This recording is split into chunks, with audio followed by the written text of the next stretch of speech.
Hey guys, John here. I'm out planting cucumbers on this beautiful evening and the wind's not blowing, so I thought it would be a good time to talk a little bit about Lexi and my home birth with Grace.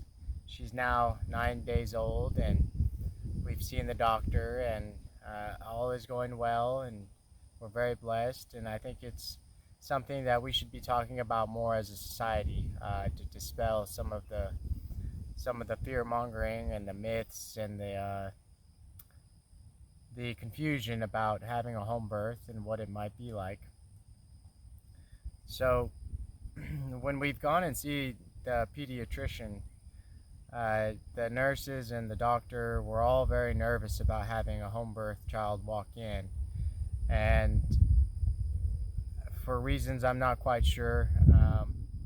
But they were very surprised. Grace is very happy, healthy, no jaundice, nothing of concern at all. The only thing that they got nervous about was that we had no paperwork. We didn't have any attending physician. We had a doula, who is our friend Jessica. But besides that, we didn't do anything. We did the whole process at home, from the birth itself to the uh, delivery of the placenta, cutting of the cord. We did all of that at home, and it was beautiful. Raw, bloody, but very real. In fact, as real as it gets.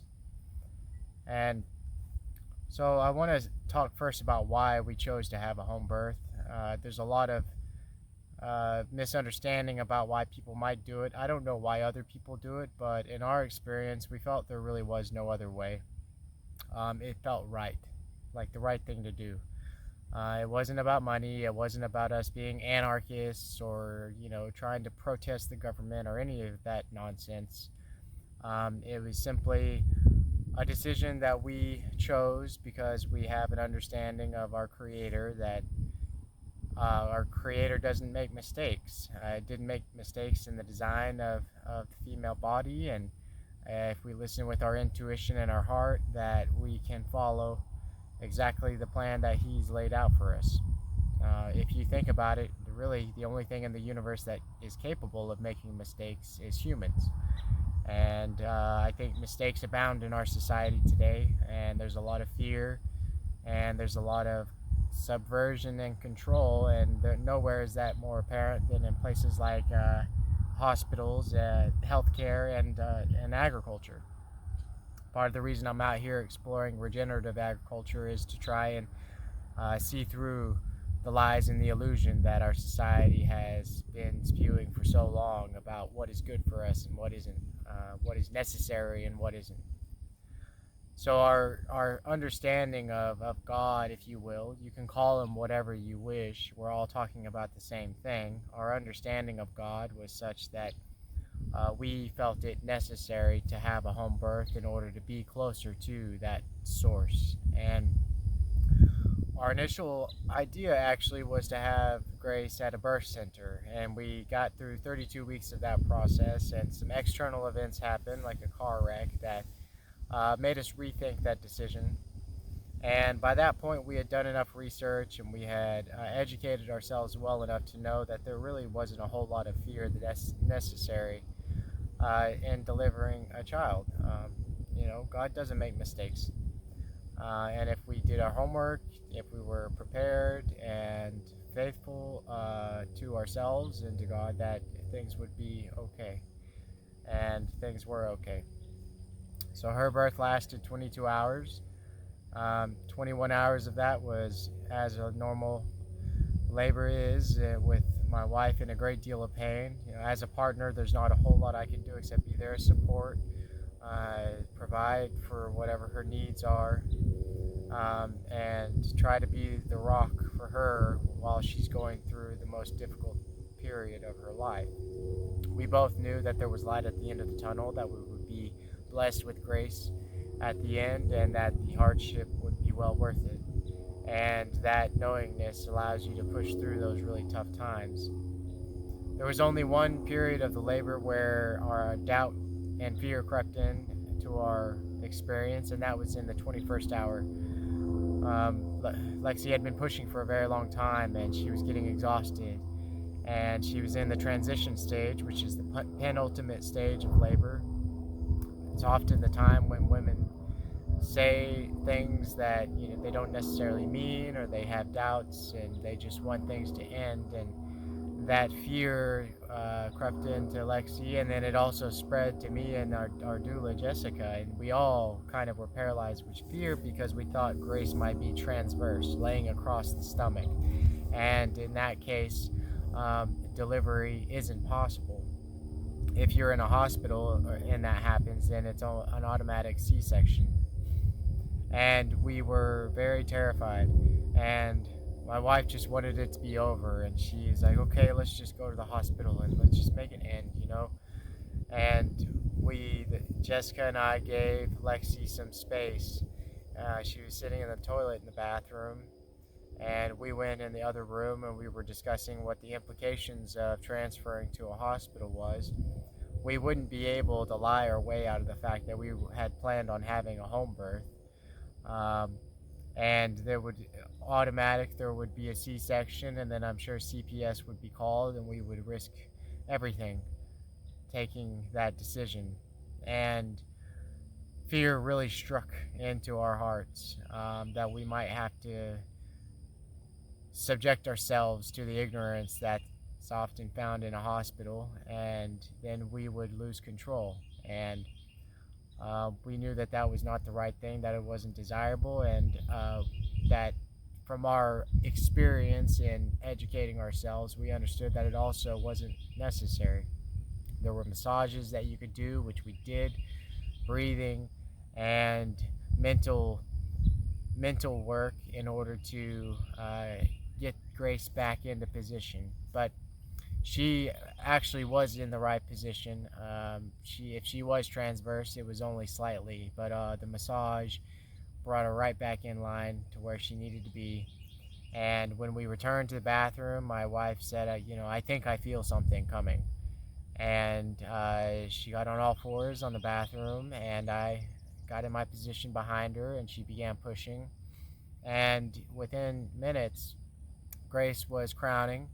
And as she crowned and her knees began exiting the womb, she was sliding along my hand, and she opened her mouth and she took her first breath.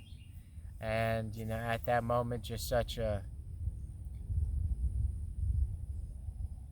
wave after wave of multiple emotions, and the grace of God, and just an energy that you really can't imagine unless you've experienced it, just passed through me. And our daughter was born. And we proceeded to do the other aspects of the birth. We kept the umbilical cord attached until the placenta was delivered, which didn't occur until 3 hours later. And then we clipped the cord, and my wife got to embrace Grace against her chest for the first time, and it was a beautiful birth. I wouldn't ask for anything different. It was also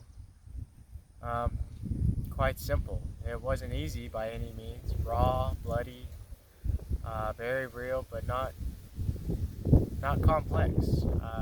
It's not supposed to be complex. I think society tries to make it more complex than it needs to be, and they do that for whatever reasons they have. But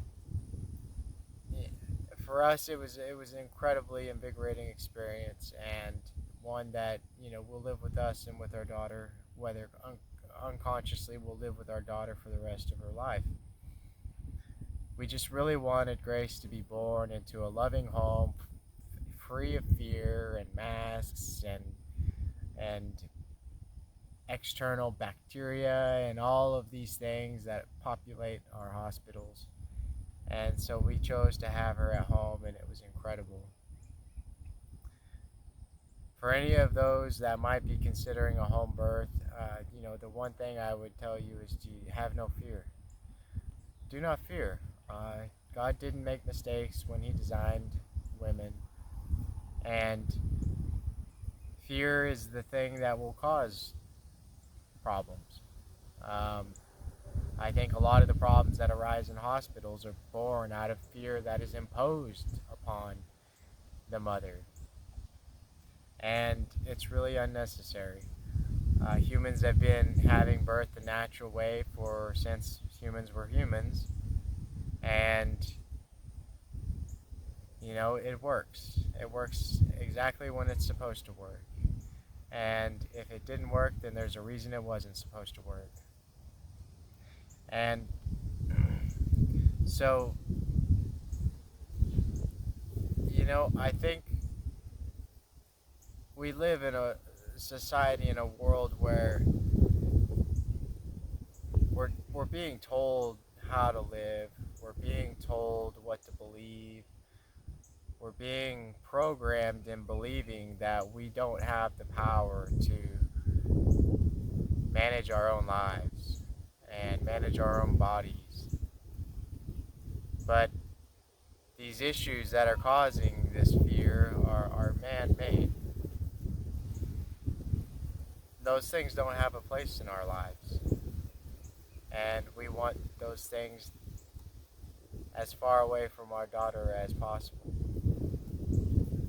We love our daughter. We know what's best for her.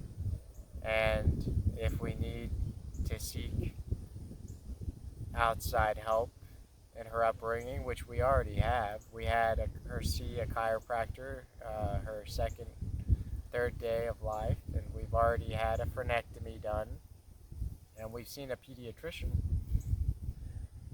But besides that, we're allowing our daughter to be the beautiful creature that she is, a beautiful daughter, and we're going to be good, and we're going to bring her into a world, our world, that is, post-fear, where we are growing our own vegetables in a regenerative way.